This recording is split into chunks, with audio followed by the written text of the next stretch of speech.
Hi friends, gravy mutton పాయ తయారీ విధానం చూసేద్దాం రండి. ముందుగా ధనియాలు, జీలకర్ర, ఎండు కొబ్బరి, మిరియాలు, దాల్చిన చెక్క, లవంగం, ఇలైచి డ్రై రోస్ట్ చేసుకోవాలి.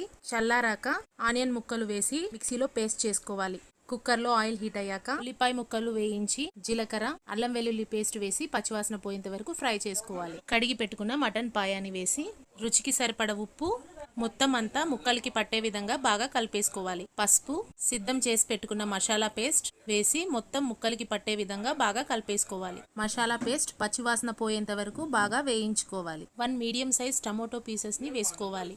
కారం తగినంత వేసుకోవాలి. మటన్ పాయ మోకాల నొప్పులు ఉన్న వాళ్ళకి చాలా మంచిది. కాల్షియం కంటెంట్ పుష్కలంగా లభిస్తుంది. బోన్స్ కి కూడా స్ట్రెంగ్త్, జాయింట్ పెయిన్స్ కూడా రాదు మంత్లీ వన్స్ తీసుకుంటే. ఫైనల్ గా మీట్ మసాలా వేసుకుని అంతా పట్టే విధంగా బాగా కలిపేసుకోవాలి. తరువాత పైకి ఆయిల్ ఫ్లోట్ అయ్యాక 1.5 గ్లాస్ వాటర్ పోసుకోవాలి.